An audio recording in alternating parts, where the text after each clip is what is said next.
2001년 9월 11일 미국을 포함한 전 세계는 큰 충격에 빠집니다. 바로 이슬람 극단주의 세력에 의해서 항공기가 납치되었고, 그 납치된 항공기들은 미국의 뉴욕 맨하탄에 있는 무역센터를, 그리고 미 국방부를 공격했기 때문이었습니다. 특히 무역센터 두 건물이 그 항공기로 인하여서 무너져 내리는 그 처참한 광경을 우리는 생중계로 볼 수밖에 없었습니다. 이 일로 인해서 전 세계적으로 특별히 미국인들은 큰 충격에 빠집니다. 미국 본토가 공격을 당한 것도 처음인데, 그것도 미국의 중심부인 미국 뉴욕의 맨하탄에, 게다가 그 건물 안에 있는 수많은 사람들이 있었는데 그 건물이 처참하게 무너지는, 자신들의 가족과 자신들의 친척과 자신들의 그 친구들이 죽어져가는 그 과정을 지켜볼 수밖에 없었던 그들의 심정은 정말 말로 표현할 수가 없었습니다. 이 사건으로 인해서 무려 2,977명이라는 사람들이 죽었고, 그리고 2만 5천 명 이상의 다치는 사람들이 생겼습니다. 그리고 무려 불을 끄고 그것을 정리하던 소방관들 중에 340여 명의 소방관들이 순직을 합니다. 근래 들어서 유래를 찾아볼 수 없을 정도의 큰 테러였습니다. 이 사건으로 인해 큰 충격에 빠졌던 미국인들, 이제 전 세계인들, 가족과 친척과 친구들 잃은 그들을 위로하기 위하여 얼마 후에 그곳에서 추도식이 열립니다. 여러분, 가족이 죽었고 가족이 사랑하는 2살 배기를 비롯한 수많은 생명들이 앗아져 갔는데 어떻게 그들의 마음을 위로할 수가 있겠습니까? 그들을 위로하고자 불렀던 여러 곡들이 있는데 그 중에 메인 곡이 무엇이었냐면 Raise Me Up이라는 노래입니다. 아마 여러분들이 많이 들었을 거예요. 우리말로 해석하면 나를 일으키시네 라는 뜻입니다. 가사의 내용이 이렇습니다. 한번 들어보시기 바랍니다.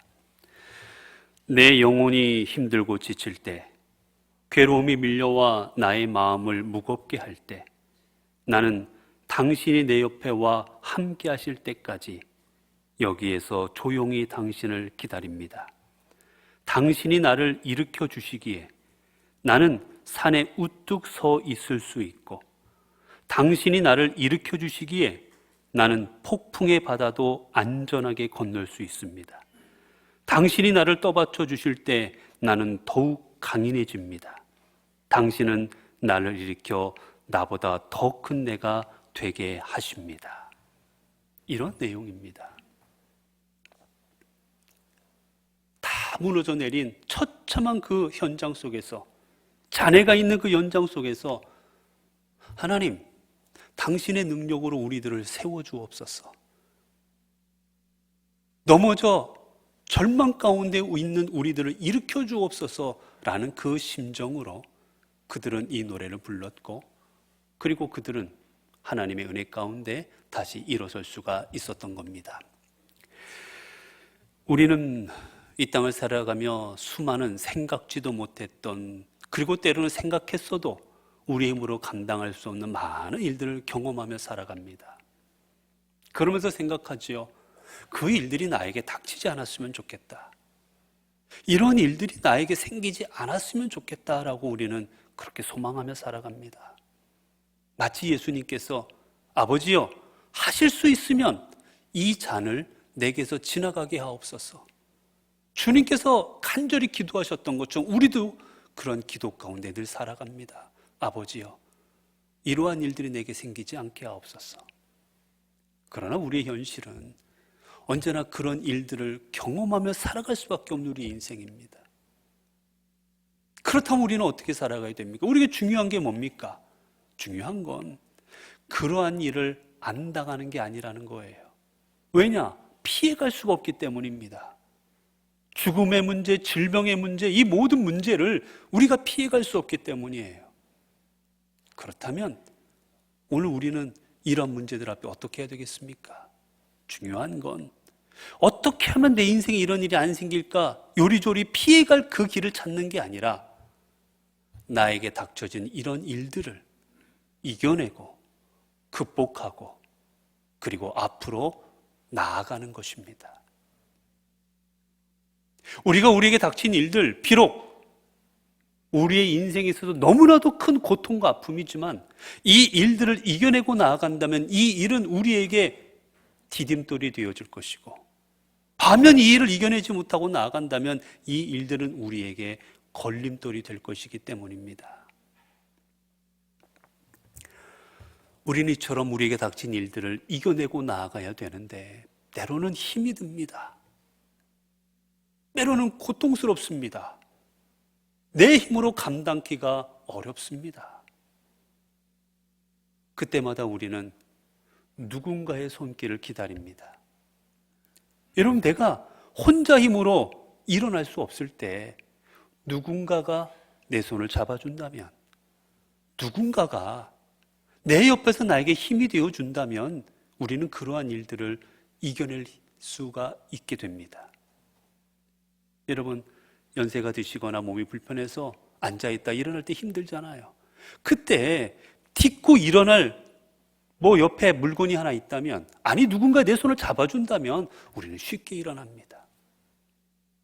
여러분, 하물며 어떤 물건과 사람이 내가 어렵고 내가 힘들 때 나에게 힘이 되어준다면 그를 통해 이겨낼 수가 있는데, 하물며 이 땅을 창조하시고 이 땅을 주관하시는 하나님께서 우리를 도우신다면, 그 하나님의 손을 우리를 잡아주신다면, 하나님 우리를 일으켜주신다면, 여러분, 우리가 못 일어날 자리가 어디겠습니까? 우리가 이겨내지 못할 일이 무엇이 있겠습니까? 그래서 시편 기자는 시편 121편을 통해 고백했지요. 내가 산을 향하여 눈을 들리라. 나의 도움이 어디서 올까? 나의 도움이 천지를 지으신 여호와에게서로다. 주무시지도 아니하고 졸지도 않으시는 하나님이 나를 지켜주시고 나를 세우신다면 나는 다 감당할 수 있다는 겁니다.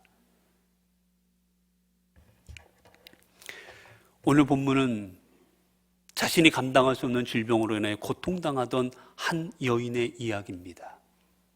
심한 고열로 인하여 일어날 수조차 없었습니다. 어떤 약을 써도 어떤 치료를 받아도 호전되지가 않습니다. 이제 할 수 있는, 이 여인이 할 수 있는 일은 아무것도 없었습니다. 그저 누워서 더 열이 심해지면 죽는 것일 것이고, 혹이라도 열이 내려가면 감사하게 이겨낼 수 있었을 것입니다. 그러나 여인이 할 수 있는 일은 아무것도 없었어요. 그저 오랜 시간 그 고열로 인하여 고통당하는 것을 온몸으로 받아들일 뿐이었습니다. 오늘 본문에서도 보면, 본문에서 그 여인이 열병으로 누워 있는지라라고 되어 있는데, 이 말씀을 살펴보면 이거는요, 여러분, 지금 하루 이틀 아팠던 게 아니라 오랜 시간 누워서 아팠던 겁니다. 한참을 이렇게 누워서 그 고열로 인해서 심하게 앓고 있었던 거예요. 약을 먹어도 안 되고 치료를 받아도 안 되고, 얼마나 절망했겠습니까? 얼마나 낙심했겠습니까? 이 여인이 가질 수 있는 건 이제 소망과 희망은 특별한 게 없었습니다. 그 절망의 자리에 그러나 그녀에게 희망과 소망의 소리가 들려옵니다. 바로 예수 그리스도께서 그 집에 방문하신다는 거였어요. 예수님이 베드로의 집에 방문하십니다. 그리고 그 가정에 베드로의 장모가 누워있는 것을 아시고는 그리고 그녀에게 다가가십니다. 그리고 어떻게 하십니까?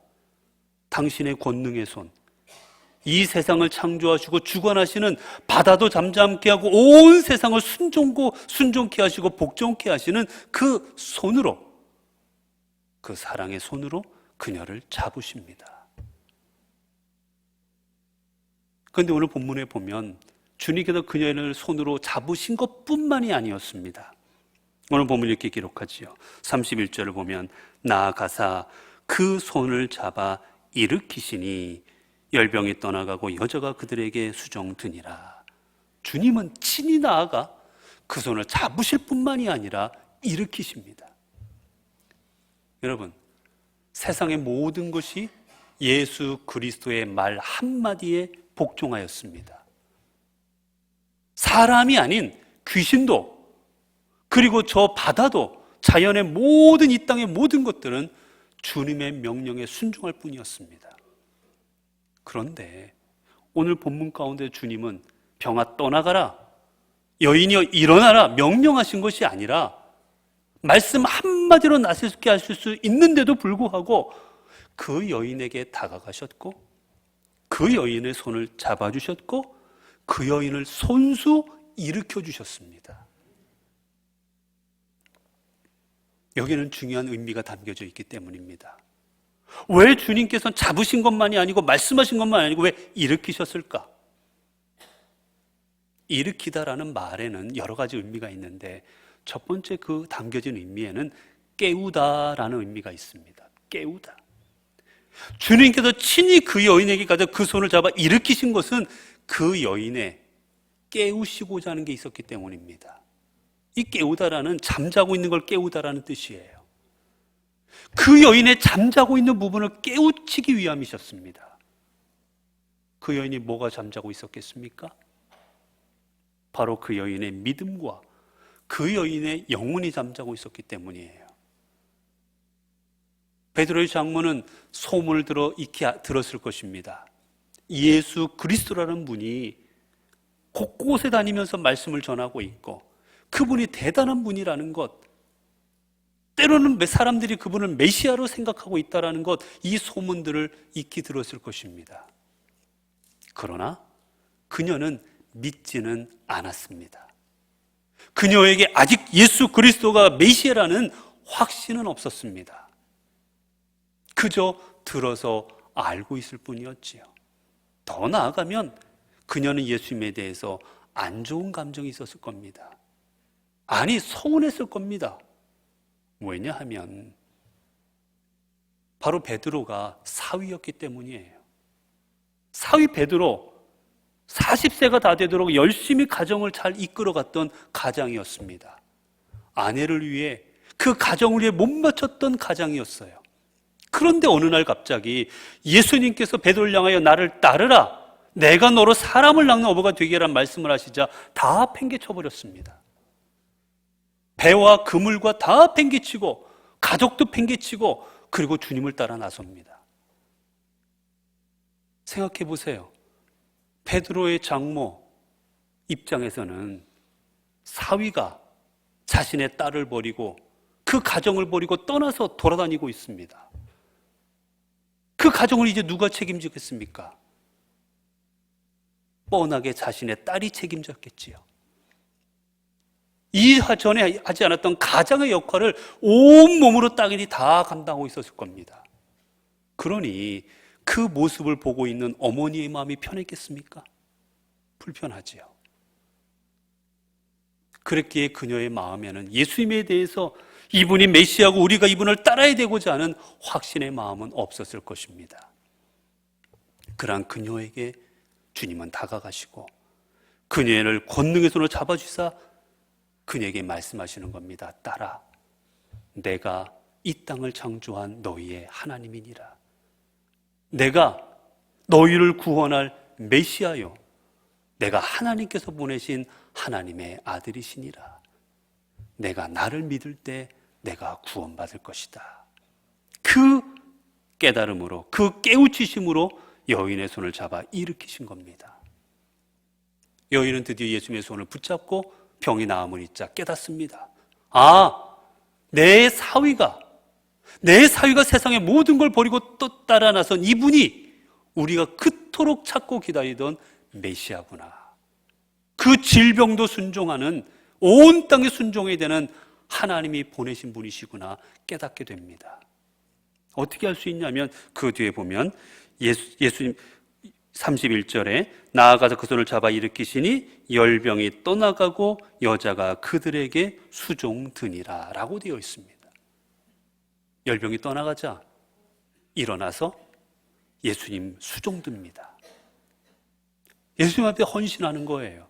이 수종드니라는 요 시간만, 그래도 여기까지 와서 나의 손을 잡아줬으니 감사합니다라는 마음으로 지금 이 순간만 수종든 게 아니라 이후로도 계속해서 수종들었다는 얘기입니다.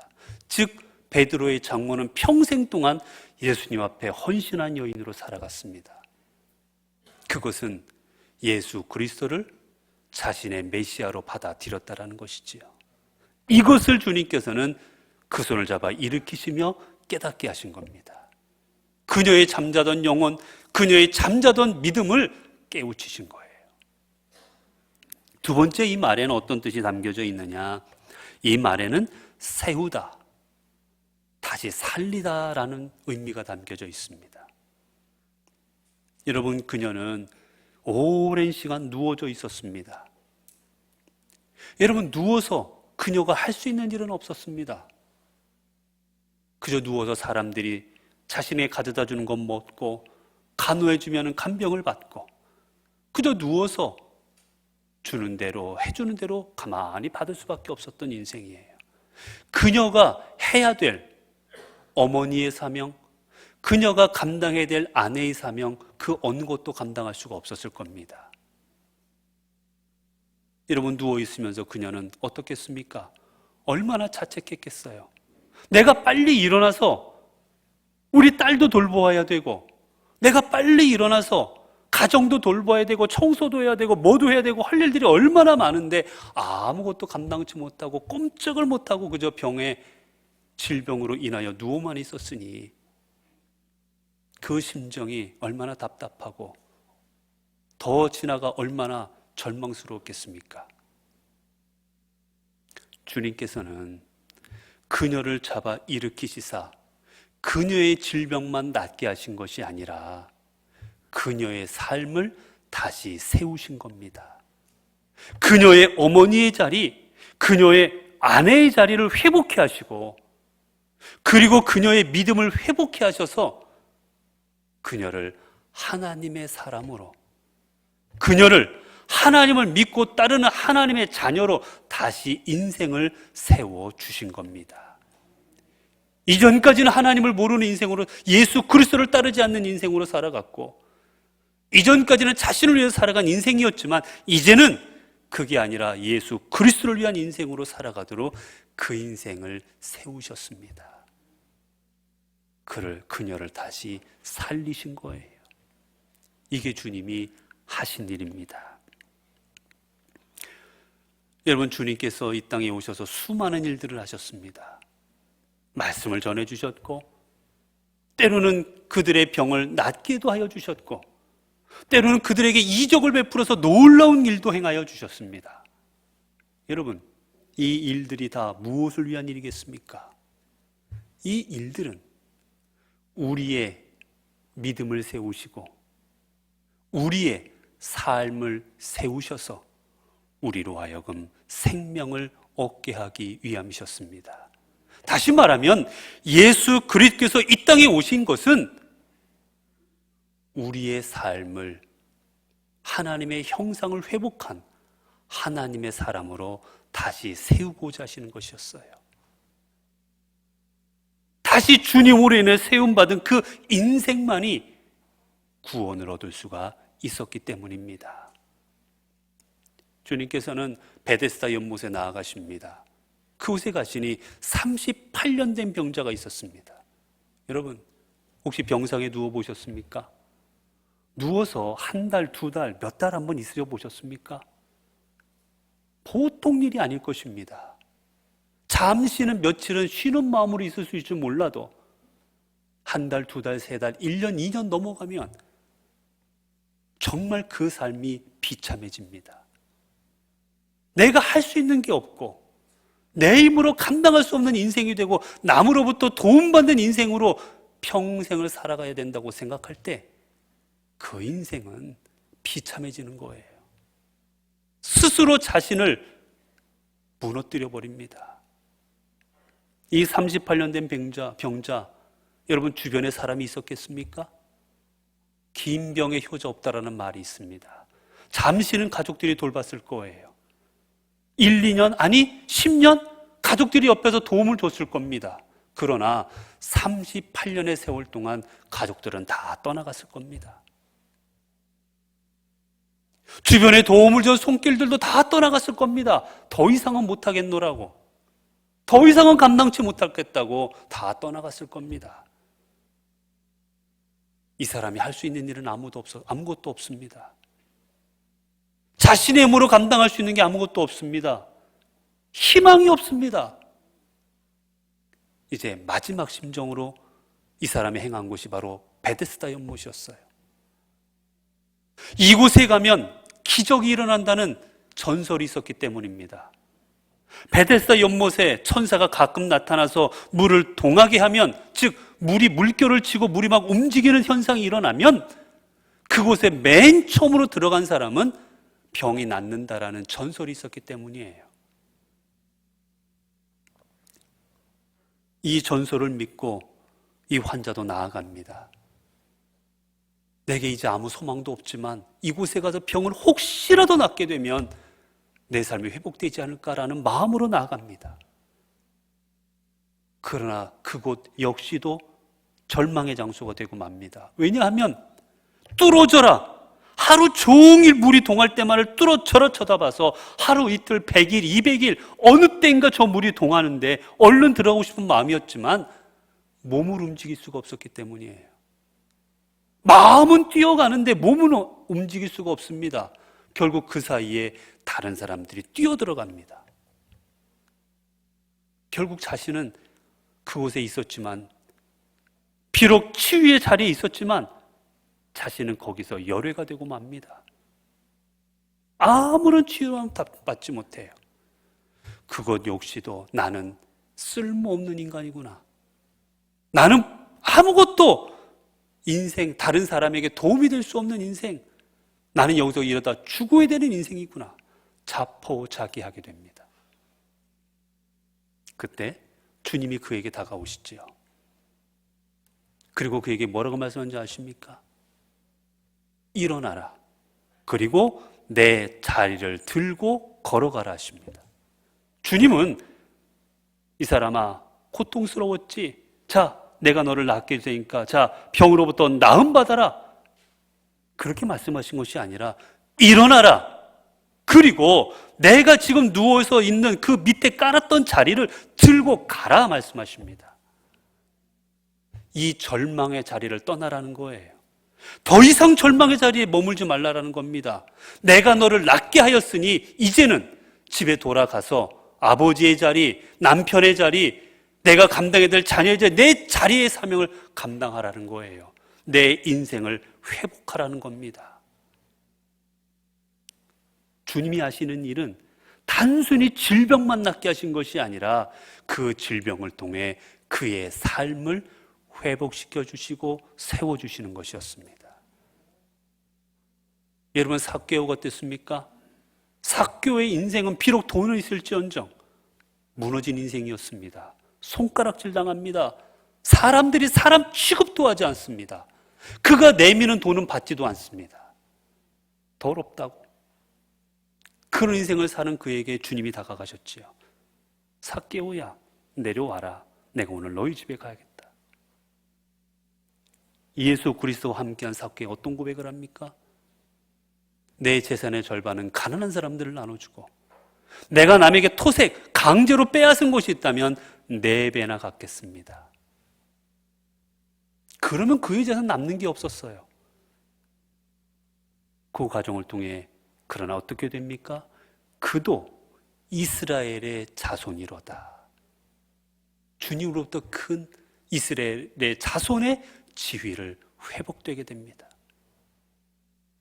여지까지 돈이 있어도 이스라엘 외의 사람으로 살아갔지만 이제 그도 이스라엘 사람으로 그의 삶이 세워져서 주님 안에서 주님을 경배하고 주님을 경외하는 귀한 사람으로 그가 살아갈 수가 있게 된 거예요. 이처럼 주님은 당신에게 나오는 사람들의 인생, 그의 믿음, 그의 모든 것을 회복시키고 세워주시는 분입니다. 이런 베드로가 성전 비물에서 구걸하던 자를 만나게 되지요. 그를 만났을 때 베드로가 그에게 어떻게 말을 합니까? 베드로가 이르되 은과 금은 내게 없거니와 내게 있는 이것을 내게 주노니 나사렛 예수 그리스도 이름으로 일어나 걸으라 하고 오른손을 잡아 일으키니 발과 발목이 곧 힘을 얻고. 여러분, 사도행전 3장에 보면 베드로가 성전 미문에 있던 한 사람을 만납니다. 그의 인생은 어떤 인생이었습니까? 나면서부터 걷지 못했습니다. 결국 자신의 힘으로 벌이를 할 수가 없습니다. 평생을 사람들이 거기다가 데려다 주면 성전 미문에서 구걸하며 살아갔어요. 여러분, 성전 미문은 어떤 말이야? 아름다운 미자입니다. 얼마나 그 문이 아름다웠던지 아름다운 문이라는 이름이 붙을 정도로 참으로 아름답게 만들었던 문이었어요. 사람들은 거기를 지나가며 찬송합니다. 하나님 앞에 영광을 돌립니다. 그리고 성전 안에 들어가 제사를 지냅니다. 하나님을 만납니다. 그런데 이 나면서부터 걷지 못한 사람은 성전 안에 들어갈 수가 없습니다. 장애인은 성전 안에 들어갈 수가 이 시대 율법으로 없었기 때문이에요. 결국 들어가는 사람들을 바라만 봅니다. 그들이 찬송하고 그들이 경배하는 걸 바라만 봤습니다. 나와는 다른 세상이었던 거예요. 이스라엘의 자손이지만 나는 이스라엘 자손으로 대접받지를 못했습니다. 그때 베드로가 예수 그리스도의 이름으로 그를 잡아 일으키자 그가 일어나서 한 첫 번째 행동이 뭔지 아십니까? 그가 걷게 되자 그는 성전에 들어갑니다. 쳐다만 보았던 성전 미문을 향해 나아갑니다. 그리고는 성전 안에 들어가서 뛰고 돌아다니면서 하나님을 찬양합니다. 회복된 그의 인생을 살아간 거예요. 쳐다만 보았던 인생, 그러나 이제는 그 쳐다만 보았던 것을 나의 삶으로 그는 살아갈 수가 있었습니다. 예수 그리스도의 능력으로 말미암아. 이게 바로 주님의 잡아주심입니다. 주님의 일으켜주심입니다. 여러분, 이스라엘이 애굽에서 주님의 은혜 가운데 이제 가나안으로 나오게 됩니다. 가나안으로 탈출한 그들, 그러나 그들 앞에 놓여져 있던 것은 그들이 기대하던 젖과 꿀이 흐르는 땅이 아니었어요. 광야입니다. 먹을 것도 없습니다. 입을 것도 없습니다. 쉴 곳도 없습니다. 뜨거운 태양볕이 내리쬐는 곳입니다.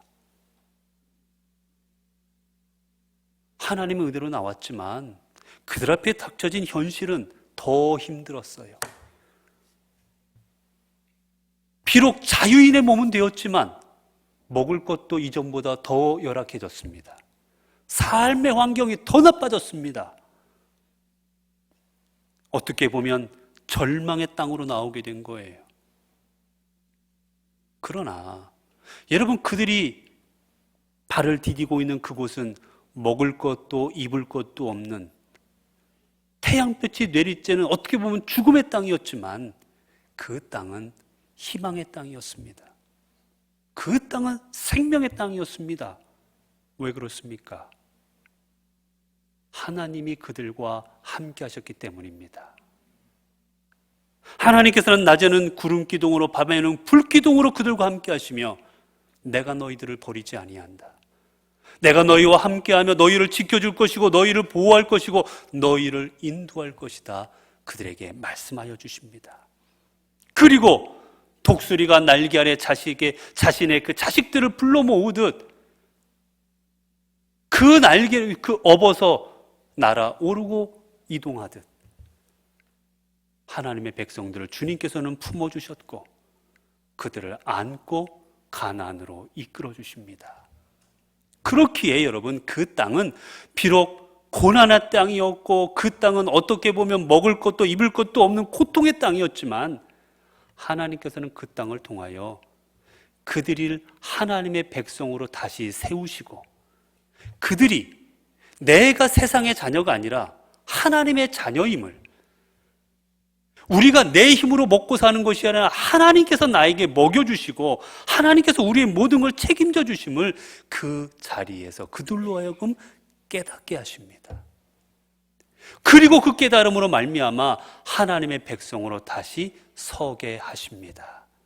이게 바로 하나님이 그들을 광야로 이끄신 이유였어요.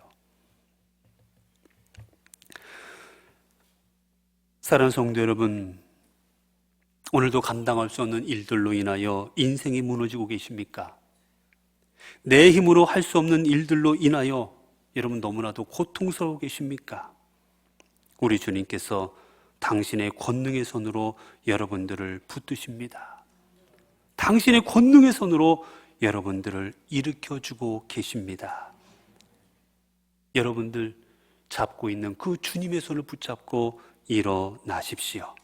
주님은 여러분들의 잠드는 영을 다시 깨우쳐 주시고, 그래야 여러분을 통하여 우리의 삶의 주인이 누구이신지, 우리의 구원자가 누구이신지, 우리 인생을 책임져 주시는 분이 누구인지를 우리로 하여금 깨닫게 하고 계십니다.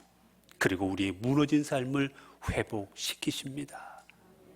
하나님께서 욥의 인생을 회복시키셨듯, 하나님께서 당신과 동행하셨던 요셉의 인생을 회복시키셨듯, 오늘 우리의 인생도 다시 일으키사 회복시켜 주십니다.